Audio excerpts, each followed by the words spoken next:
Shalom and welcome to Jerusalem Studio.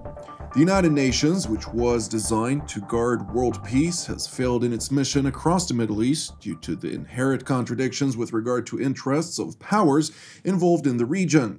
Instead, competing alliances have emerged, each with its own membership and agenda. To discuss this topic, we're joined here in the studio by Professor Zeev, Hanin, who is an expert on Russian and Middle Eastern studies at Ilan and Ariel universities. Welcome. Pleasure.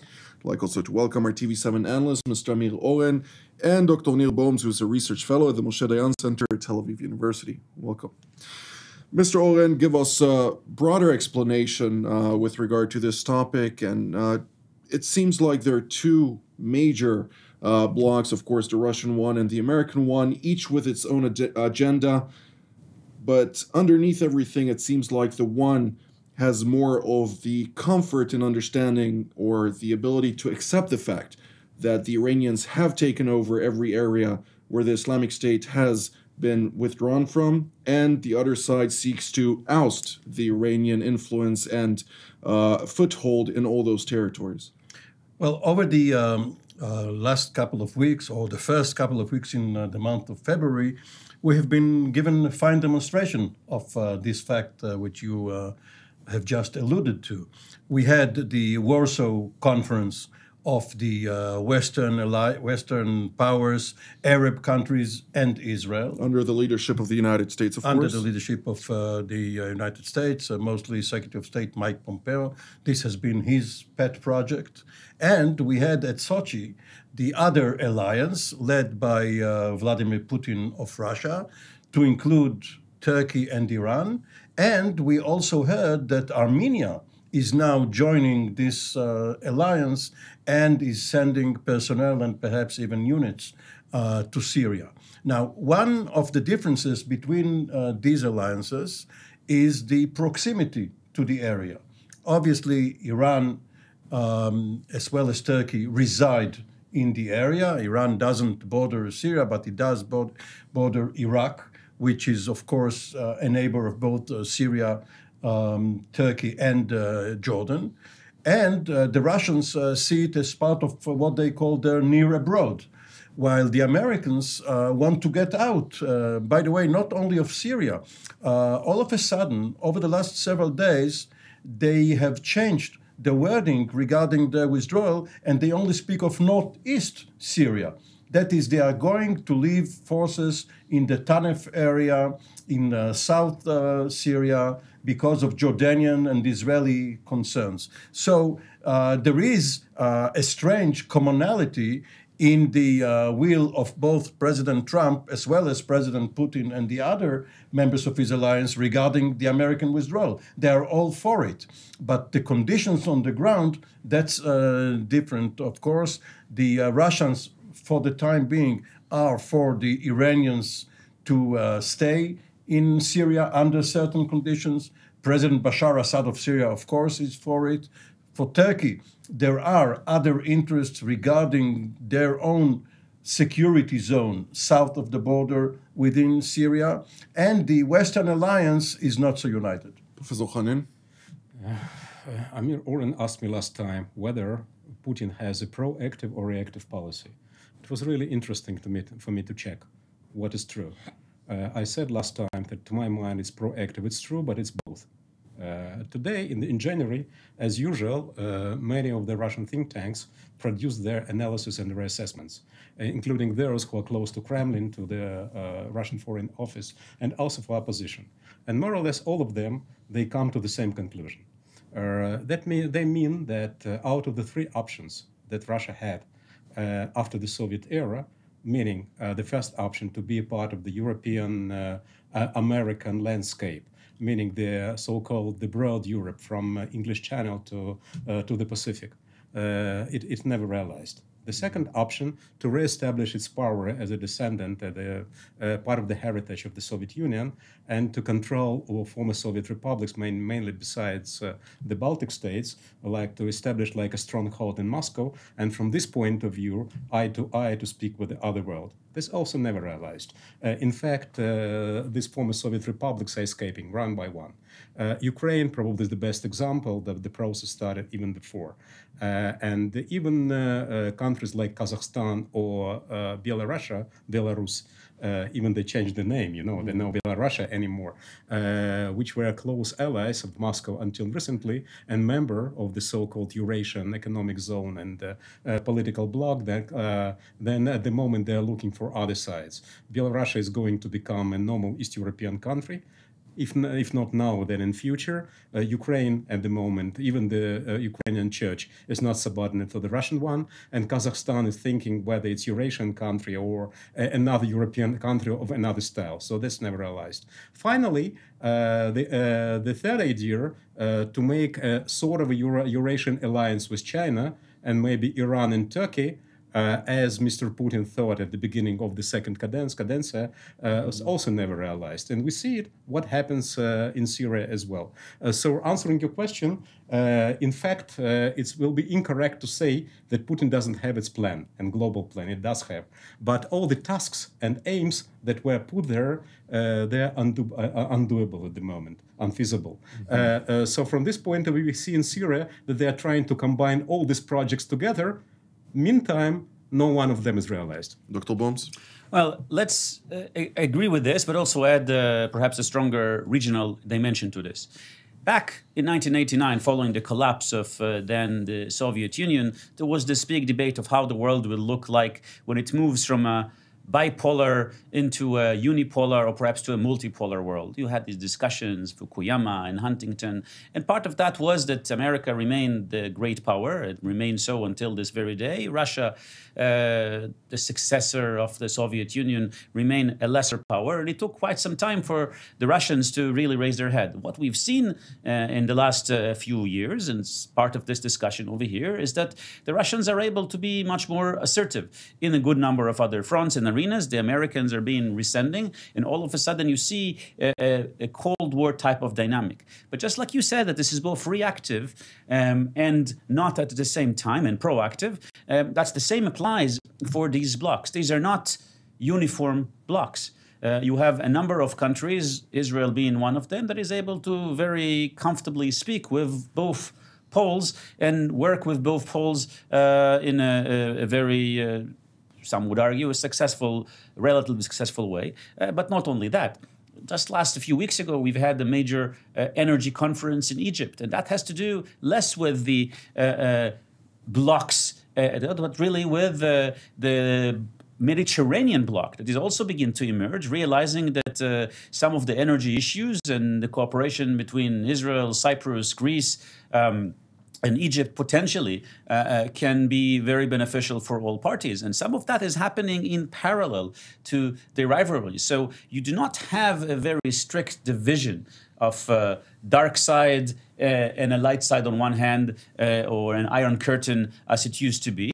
You actually have a stronger regional dimension, as you have an understanding, particularly in the region, in the context of the American withdrawal and in the context of the Russian interests that are sometimes workable for some of the parties in the regions and sometimes not, that some of the regional partners need to actually work together and assert their own policy, advance their own interests, work together. And we've seen a lot more of that happening in parallel to this sort of Cold War type dynamic that sometimes we seek to describe. Mr. Oren, I'd like to point back to a week and a half ago when, as you pointed also to the fact that there were two summits in parallel. The one was in the Russian resort city of Sochi, where we had Russian President Vladimir Putin invite his counterparts from Turkey and Iran, Recep Tayyip Erdogan and Hassan Rouhani, during which their focus, the core focus was on the resolving the Syria conflict or continuing based on the previous understandings that those three countries had, and also discuss the fact or condemn the fact that Israel continues to act within the Syrian airspace and is attacking Iranian targets within Syria, as well as the Turkish anger at the Americans not allowing it to act freely against the Kurdish militias in northeast and northern Syria at large.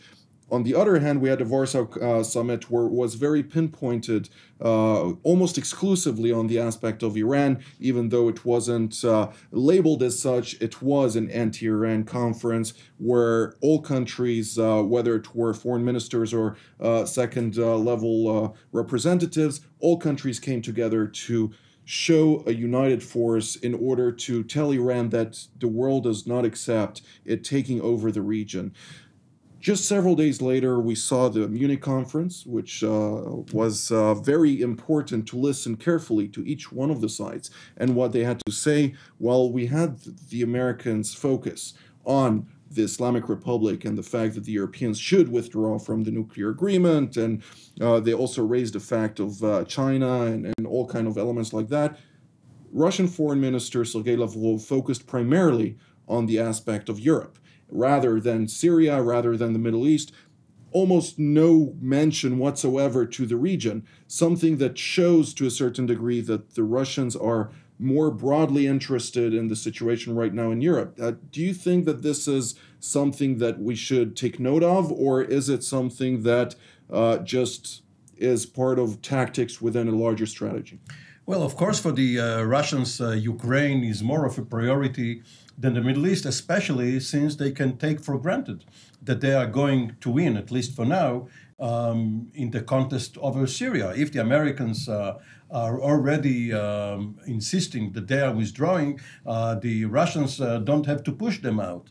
But the turn of events which you just described is really ironic, because until the turn of the century or the millennium, we all lived in a post-World War II world, where there was the NATO conference, which is going to mark its 70th anniversary soon in April.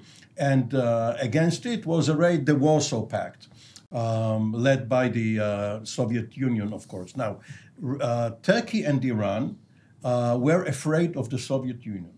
They were mostly afraid of communist penetration inside their systems, such as the Tudeh party in Iran and the communists in Turkey, and that pushed them further into the orbit of the West. The West was first Britain and then the United States. Obviously, Turkey is a member of good standing of NATO, not of the European Union, but of NATO. And Iran was one of the linchpins of the so-called Baghdad Pact, CENTO.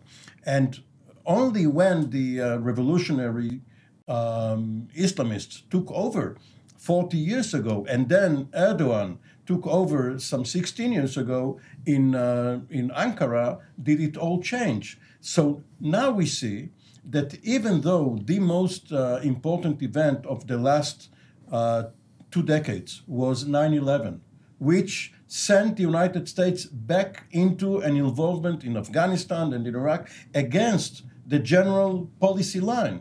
Now we see that President Trump, with an isolationist line, is trying to pull out the Americans from the Middle East and from what he sees as wars of choice and go back into Fortress America. In that regard, the Russians only have to wait around the area and pick up whatever fruit the Americans are leaving. Even though Trump's deputy, Vice President Mike Pence, emphasized that it might be America first, but it doesn't mean America alone on its foreign policy. Yes, but this is what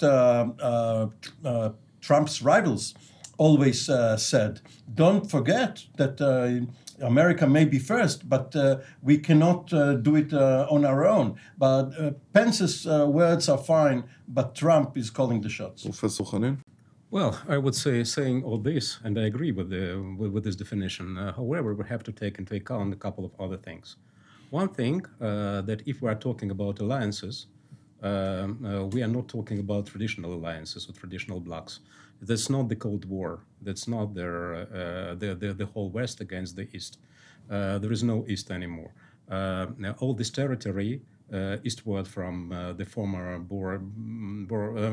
borders of NATO and Warsaw Treaty, whatever, how we call it. So, in fact, now we have various divisions and redivisions in this area.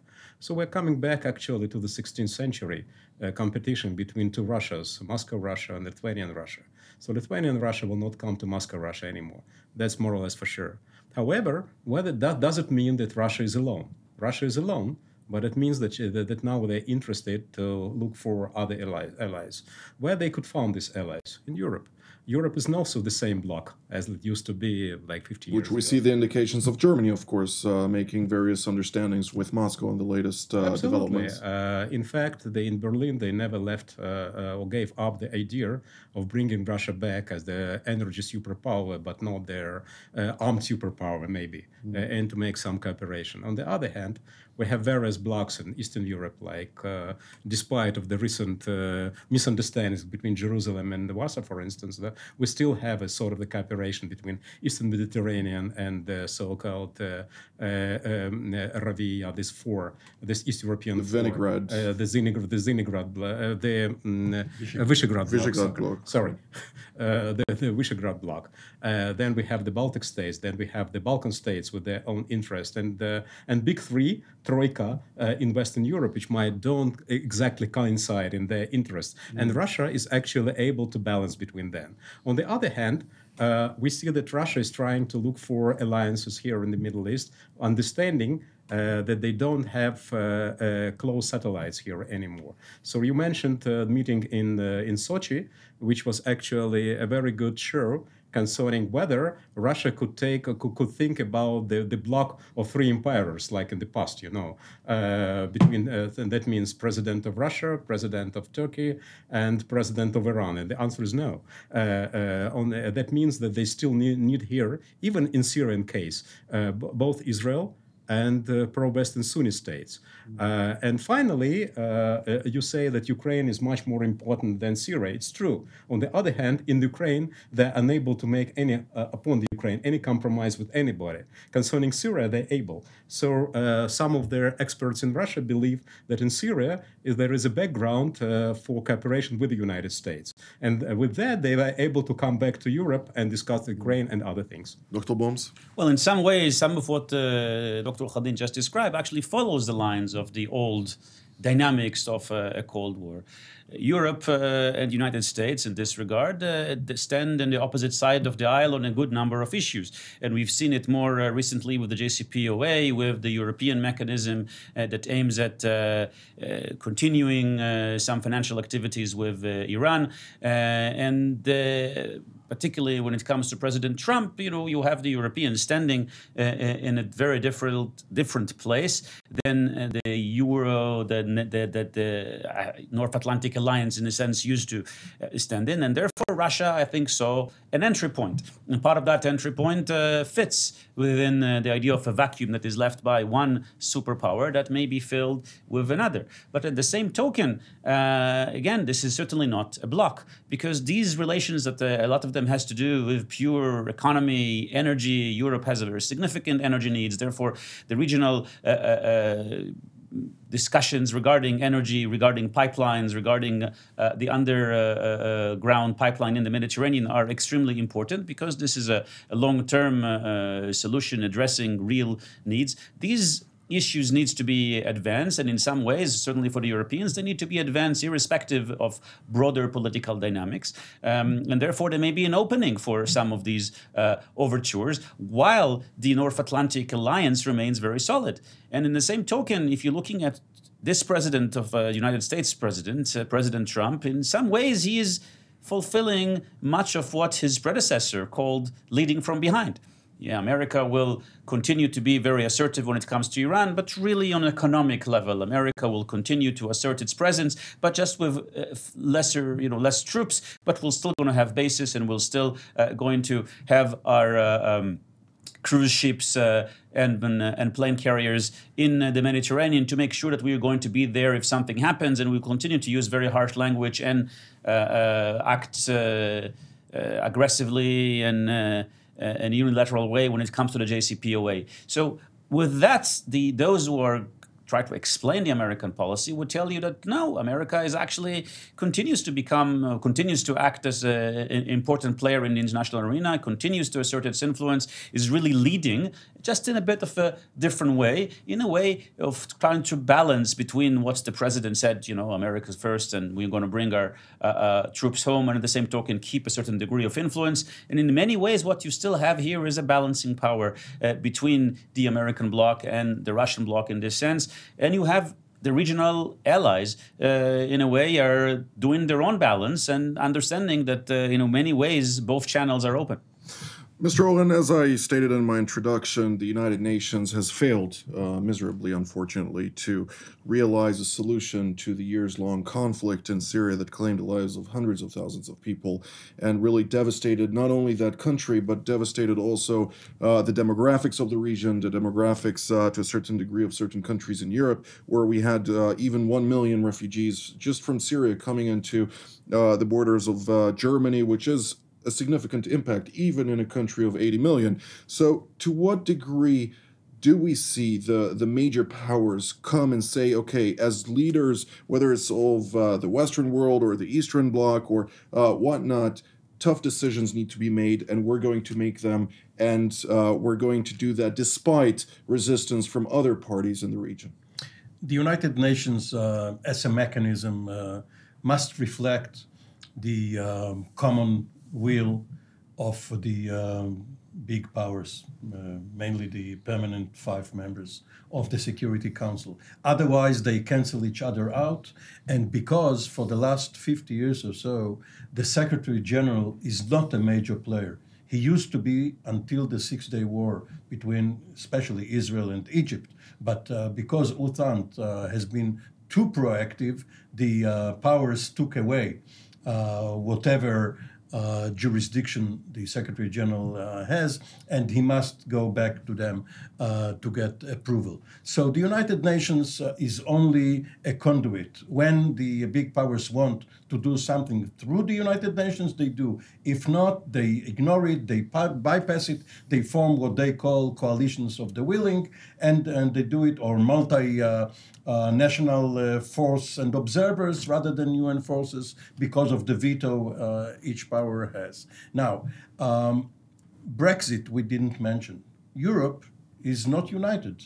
And in 2016, Britain started growing apart from Europe. This was the same year when Donald Trump was elected. Ironically enough, even though it seems as if Putin was against Hillary Clinton in the elections, during the Obama administration, there was a lot of cooperation regarding Syria twice. First, in 2013, regarding chemical weapons, the so-called Red Line, and then 2 years later regarding Iran and the nuclear deal. And this is coming apart now, but it is not only on the presidential level. If you look at the major policy documents of the Department of Defense and the Department of State, and obviously the intelligence community In the United States. In the United States, you see that Russia and China are described as the major threats for the United States from now on until 2030, perhaps even beyond. One layer lower than that, you have Iran and North Korea, and then only after that, you have what they call violent extremist organizations such as Al-Qaeda or Daesh. So if Russia is the threat of reference and the scenario against which they build their forces, obviously you are going to have a very tense period, and you're not going to have cooperation, you're going to have confrontation. Professor Hanin, a Russian perspective on this? Well, on one hand, it is true that Russia and China are major threats for the United States. On the other hand, they are major opportunities, and immediately, together with that, major threats to each other. At least that's how they see the situation from Moscow. They understand that they're losing their eastern part of the country, more and more depopulated in the recent decades, to China and to Chinese interests. And China and relations between China and Russia are actually, according to, at least as from the Russian perspective, are disbalanced into the side of China. So to say that they are allies and together they can unite together to make this threat to the United States, would be most probably not the case. Concerning the international organizations and whether the two big superpowers still are able to play a major role in the Security Council and the other institutions, we have to take into account the fact that these international organizations established after the Second World War in order to preserve law and order in the post-war world, they're also both institutions and symbols. As institutions, they failed. It's true. I agree with that. But as the symbols, as far as they exist, they provide the feeling that everything under control. So I wouldn't so be in a hurry to bury them. Dr. Boms? So 2 comments on that. First, I very much agree with Amir's comment at the United Nations. In some ways, this is a niche gestalt organization. This is an organization that is smaller than the sum of its parts. I remember when I went to the Golan Heights with a group of students, and one of my students, looking and actually hearing the sounds of war, had asked me, but, can the UN do something? They saw the United Nations of observers not far away from them, and I said, well, of course they can. I mean, they can write a report. This is their mandate. But, but there is a war going on. Can't they really stop it? I says, well, can they do something now? I says, okay, they can write an urgent report. And to some degree, that perhaps is the extent of the paradox involving the ability. And of course, if you want to change their mandate, it's also not a difficult thing to do. All you need to do is convince Russia and China in the Security Council, and therefore you can mobilize the United Nations to act. So, and then another interesting point regarding another Cold War type of measure and leading from behind. We just heard last month that the United States had renewed its development of its nuclear arsenal, dealing with another piece of a treaty that President Trump had chose to, again, unilaterally renew some of that arsenal, perhaps indicating 2 things. One, that, so the Cold War perhaps is not completely gone and that Russia is indeed a rival. But a second, whatever we're going to be doing this from behind still. Mr. Oren, closing sentence? We are not yet into a second Cold War, but if you listen to Secretary Pompeo, who always reminds audiences that he was a cavalry officer in the closing years of the Cold War, we're at least into a cool campaign. Well, that's all the time that we have for today, so I'd like to thank Professor Hanin, Mr. Oren, and Dr. Boms for being here today. And I'd like to thank our viewers as well, and we will see you next time.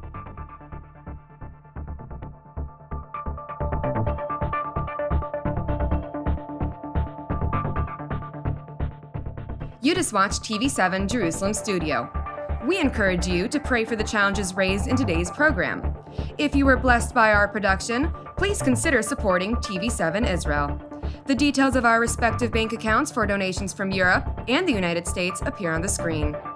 Your generosity allows us to continue to serve God's calling, to broadcast content that truly matters through TV7 Israel from Jerusalem.